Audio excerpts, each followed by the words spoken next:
Hi everyone, I'm Sultana Jones, and I was going through some boxes of, as you know, that most of you know already, that we've moved from our old apartment and now we are in a single family home. That's exciting, and I'm kind of still getting out of boxes here and there, lots of boxes here and there. And I've been going through and I ran across some of my old stories, children's stories. And I want to read a couple to you just to see what you think of them. And I'm going to read a couple of the ones that I've written. They've been written and copywritten. So I just want to let you guys know that, you know, if anybody wants to publish my book out there, I'll be more than happy to illustrate it for you. Okay. Anyway, the first book I'm going to read to you is called Rudy Mctooty Loves to Wear Pink.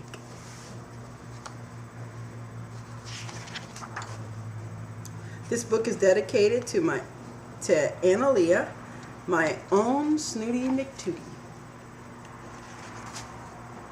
This little girl's name is Rooty Mctooty.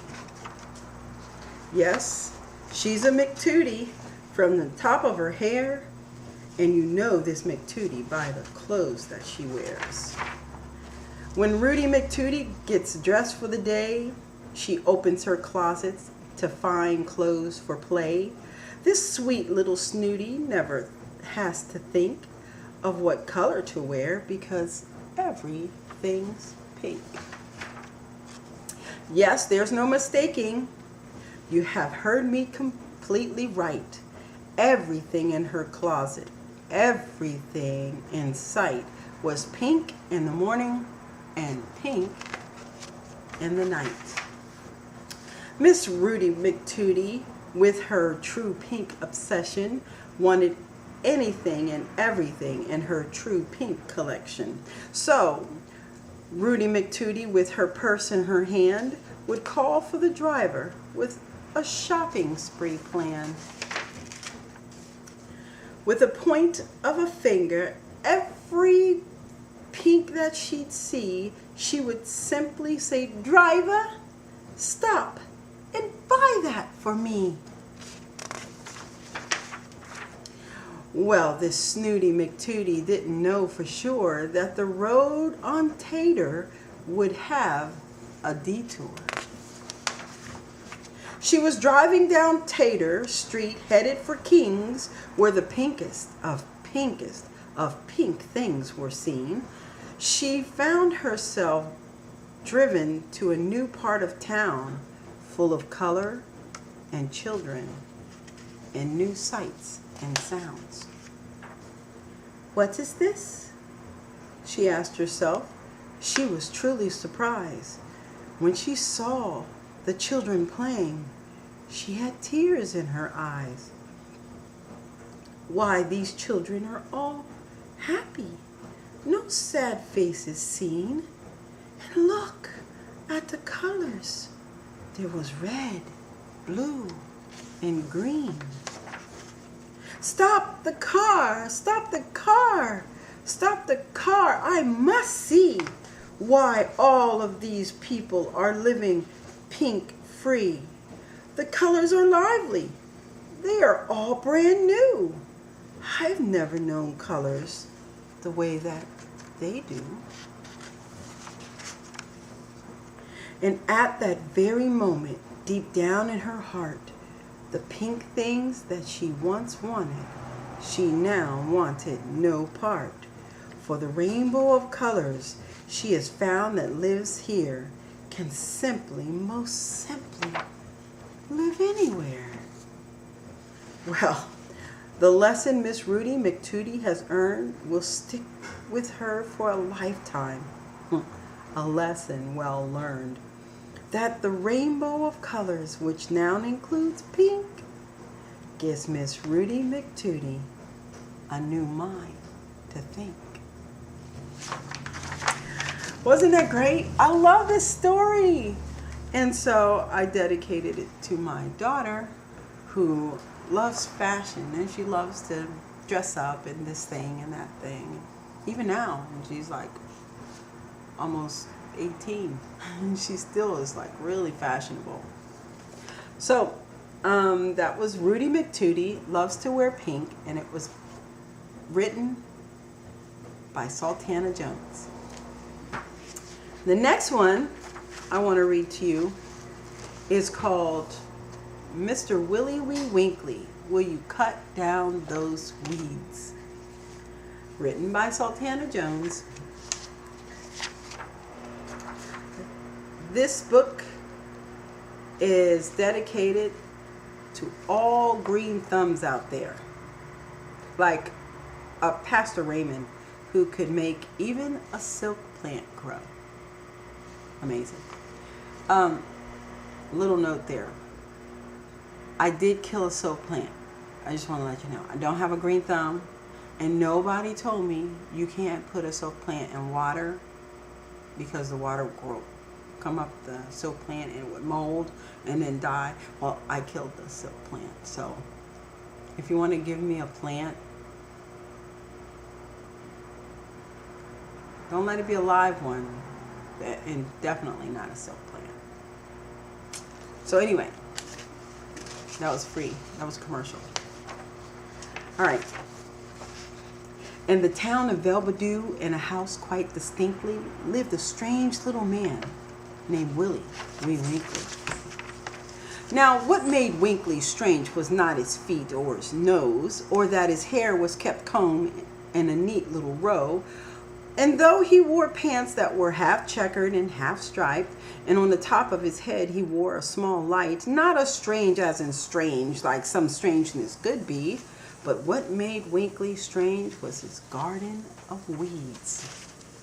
He had weeds growing left and weeds growing right. There were weeds that had grown through the clouds out of sight. There were round weeds and square weeds and 1, 2, and 3 weeds, red weeds and blue weeds and Kalamazoo weeds. There was only one problem with this weed sensation. It was causing his neighbors some weed irritation. In the eyes of Mr. Winkly, his garden was a success. But in the eyes of his neighbors, these weeds were a mess. So together in unity and hopes to succeed, they cried out in one voice, Mr. Willy Wee Winkly, will you cut down those weeds? They have tangled our house, our cats, and our mouses. They have grown past our toes and up to our noses. Mr. Willy Wee Winkly, we must take a stand before all of your weeds take over our land.